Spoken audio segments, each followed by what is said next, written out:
நேற்று நல்லா சரி படுத்து தூங்கலாம் அப்படின்னு போய் பார்த்தா திடீர்னு ஒரு குண்டு தூக்கி போட்டாப்புல மோடி. தங்க யார் ஒரு வருஷத்துக்கு வாங்காதீங்க அப்படின்ட்டு நம்ம பாரத பிரதமர். அப்புறம் என்ன, பெட்ரோல் டீசல்லாம் சிக்கனமாக பயன்படுத்துங்க, ஒர்க் ஃப்ரம் ஹோமில் இருங்க, நாட்டில் உலகத்தில் நடக்கிற பிரச்சனைலாம் உங்களுக்கு தெரியுமில்ல, ஒர்க் ஃப்ரம் ஹோமில் இருங்க, நிறைய பேர் வெளிநாட்டு பயணத்தை தவிருங்க அப்படின்னு சொல்லி அந்த ஸ்டேட்மெண்ட் படிச்சுட்டு சரி கமெண்ட் படிக்கிற பழக்கம் நமக்கு இருக்குன்னு சரி கமெண்ட்டை ஓப்பன் பண்ணி பார்த்தா, சார் நீங்கள் வெளிநாட்டு போகிற போது தவிருங்க சார் அப்படின்னு போட்டிருக்கான் அவனுக்கு. டேய், அவர் என்ன சொல்கிறாரு, மக்களுக்கு நல்லது.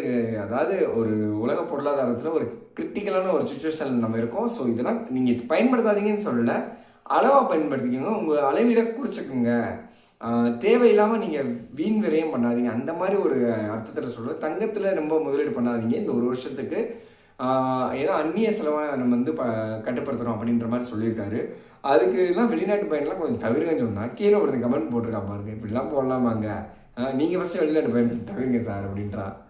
ஸோ என்ன சொல்ல வர்றாருன்னா, வேறு கிரிட்டிக்கலான இன்னமும் அந்த ஈரானோ அந்த யூஎஸ் இஸ்ரேலோட போர் வந்து உக்கிரமாக ஆக போகுதுங்கிறத அங்கே இருக்க தூதரகம் வந்து இங்கே சொல்லியிருக்காங்க. அதனால தான் அவர் வந்து இப்போயே விழிப்பாக இருங்க அப்படின்றாரு. கோவிட் மாதிரி இருக்குமா அப்படின்னா மேபி வாய்ப்பு இருக்குது. ஏன்னா எரிபொருள் இல்லாமல் எதுவுமே நடக்க வாய்ப்பு கிடையாது. ஸோ எல்லாமே ஸ்தம்பிச்சு போயிடும். அதனால் அது மாதிரி நடக்க வாய்ப்பு இருக்குங்கிறத அவர் கின்ஸாக கொடுத்துருக்காரு. இன்னும் வந்து மக்கள் அச்சத்தில் கொண்டு போல கின்ஸாக கொடுத்துருக்காரு அங்கே தூதரகம் சொன்னதை. பார்க்கலாம் இது இந்த லெவலில் அடுத்த லெவலில் எந்த மாதிரி ஒரு லெவலில் போகுதுன்னு பார்க்கலாம்.